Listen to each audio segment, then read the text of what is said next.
Hey everyone, before the video starts, I just wanted to give a quick shout out to a streamer, Marky TTA. He's a good friend of mine, and lately he's been streaming a lot over on his Twitch channel, and it's honestly really entertaining content, so if you'd like, go and give him a watch. I'd highly recommend him.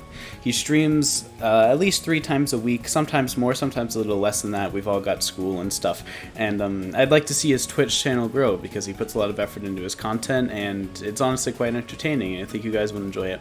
A link to his Twitch channel will be in the description, but anyway, with that out of the way, enjoy the video. So, yesterday I released Here I Am, which is technically my first ever commission. Hence why the project file is called Commission, because at that time it didn't have a name. But anyway, it's my first piece of original electric guitar type music, so I wanted to do another one of these videos where I walk you through how I made it, and yeah, we'll see how it goes. So like usual, I'm going to introduce the instruments in the order they appear in the song, and oddly enough in this song, that starts with the drums. So the drum kit is an Alley Cat kit, which I have modified a little bit. I added a crash, and I also changed the kick and snare. A bit heavier hitting drums. So the drums actually introduce the song with a very simple 4 to the floor pattern that just comes in with a filter automation.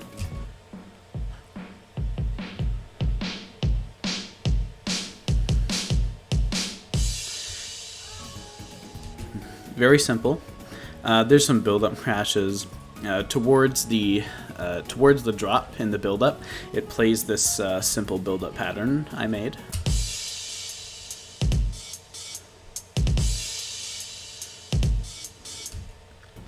And then right before the drop, there's this little thing.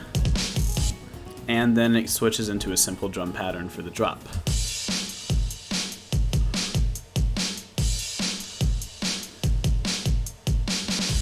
And that's pretty much the drum beat for the entire song, honestly, just to make sure those 3 things. Very simple, but very good. I really like the heavy hitting snare. It's a very thumpy sound. I enjoy it a lot. The next sound we hear is actually the backing guitar, which of course sounds like this.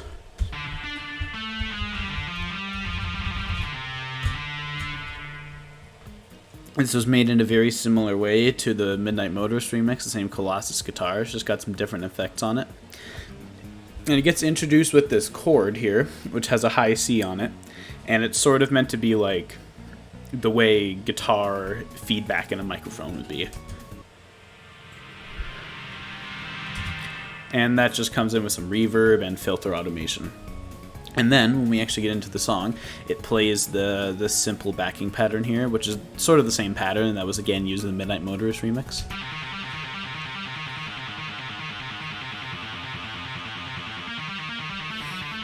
Of course, it's a different pattern, obviously. I didn't just copy and paste that one, different notes. But it's the same sort of feel. And also the progression changes up. It's mostly the same for the rest of it, but at the end of the second bar here, it does this. And that repeats for most of the first half of the song. Now, the next instrument you hear is this, which is just the same thing. That's a little bit different, and I've pitched it to be like, it adds a layer to that microphone feedback I was talking about earlier with a very high C. And when you layer that together with the with this chord earlier, you get a very convincing sound. I think it sounds pretty nice, honestly. So yeah, the next sound that you hear is just this riser, this reverse kick and crash. That's not incredibly important. You've heard this before.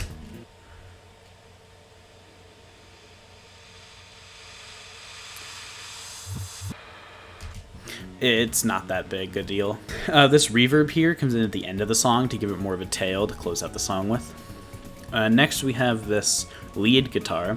This is one of my favorite parts of the song because I consider this to be one of the best original leads I've ever made in my life. You see, it's got a bit more effects on it.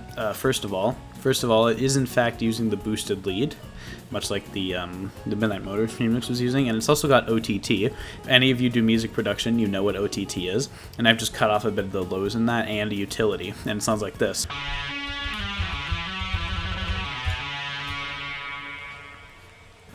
Really neat sound, in my opinion. The chorus adds a lot to it.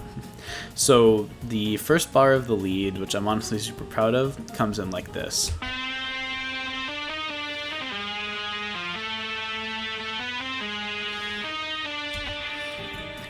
And at the beginning here, there's a pitch bend, you can hear.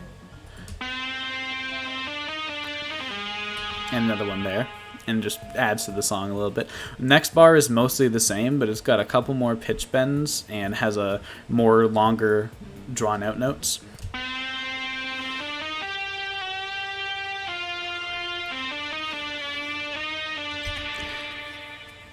Really neat sounding. I like this bend note in the middle here. I actually made this by accident, but I think it sounds pretty good. Very neat. Next bar is sort of the same as the first one, but it's got more sped up notes to lead into the fourth bar.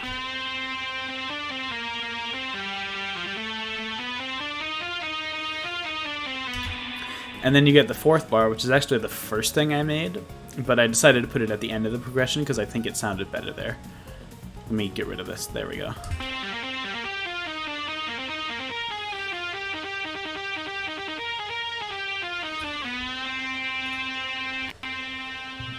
And it goes out with that note to lead into the break section. Next thing that gets introduced here is the bass, which actually I guess the bass was in the beginning of the song, wasn't it? I might have skipped over that. Oops.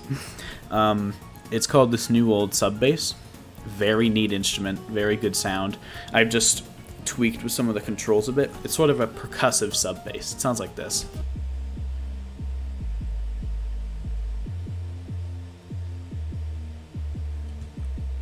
Sort of resembles an 808, which is something I normally wouldn't use, but I think it works a lot in this song. The only other instrument that's really here is this pad sound. Oh my god, why are all of these still on recording? Which sounds like this. Very neat sound, and it just plays some chords that follow the same notes as the backing lead.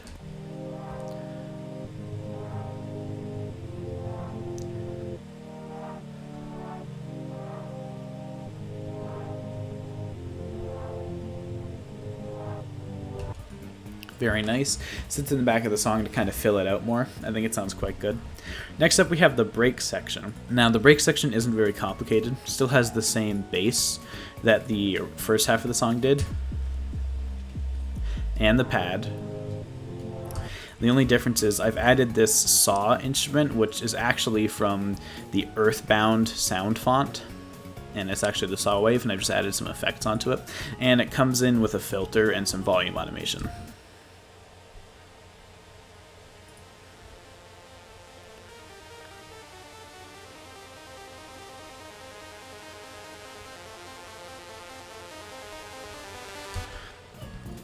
All of that leads into the next half of the break section, which is like a build-up, and this is where I change the chord progression to lead into the second half of the song.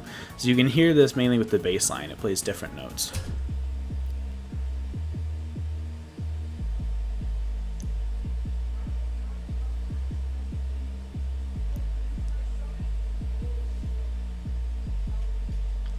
It sounds a little bit out of tune when it comes to the bass line, but you can hear this a lot better with the saw wave instrument.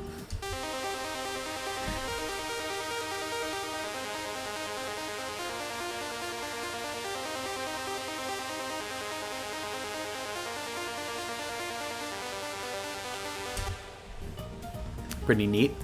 Next, there's another one of these high-pitched C's and a bit of a transition, and then it goes to the same thing, except the backing guitar also plays that new progression.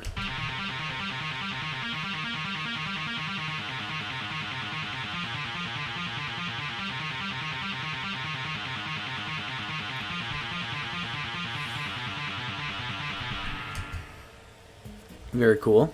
Then there's a similar type build-up that was before the first drop, except there's some hi-hats as well. And then it goes into screw off phone. And then it goes into mostly the same thing as the first drop, except obviously the backing lead is that new one, new chord progression, and of course I've changed the lead. This one's a bit more sped up and sporadic.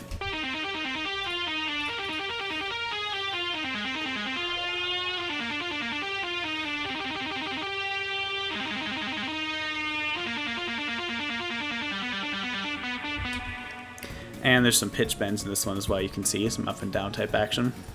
Same thing goes for the second half. It's almost exactly the same thing, except I have the master volume cut in and out towards the end here. As you can hear there, if I play the whole song at this moment, you might want to turn it down if you're sound sensitive.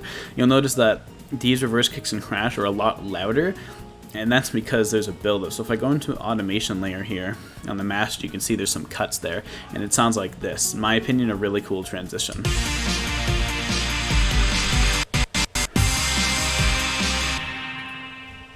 And then of course you have the next section, which is mostly the same thing, except it just doesn't have the lead. The lead gets carried out by a hold note.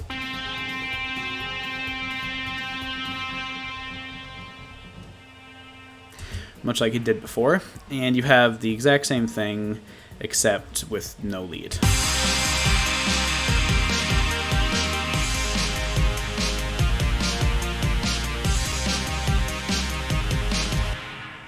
Very neat. The last section is the same thing, except the drums have been changed to the build-up drums from the first half of the song. And the progression, this is important, goes back to the first progression instead of the second one.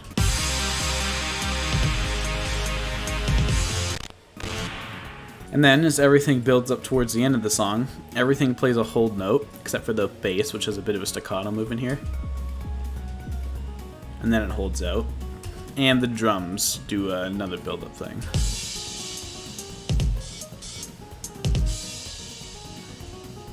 And there's the reverse kick and crash, where you'll finally see that reverb turn on by going here.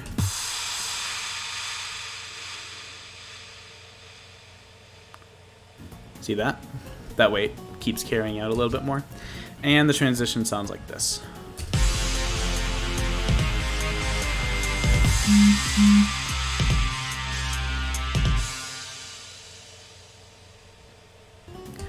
And yeah, that's pretty much it.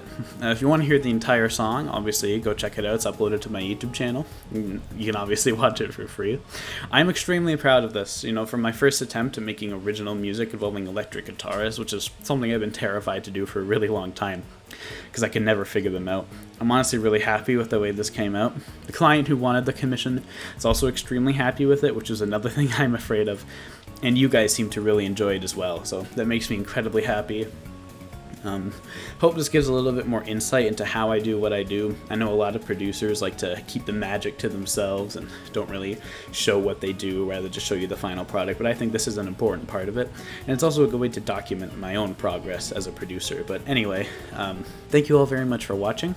Once again, go ahead and check out Marcus over at MarkyTTA if you'd like to. It's extremely entertaining content. Thank you very much for watching. Here's on the road to 50,000 views and 200 subscribers, which is a terrifying figure for me to think about, but it's fast approaching. I've got something special in store for that when it eventually happens, so if you haven't already, feel free to subscribe. Don't feel obligated or anything, but it is free, and you can always unsubscribe later if you feel like it. Again, thank you all very much for watching. I hope you enjoyed the video, and I'll see you in the next one. Bye-bye.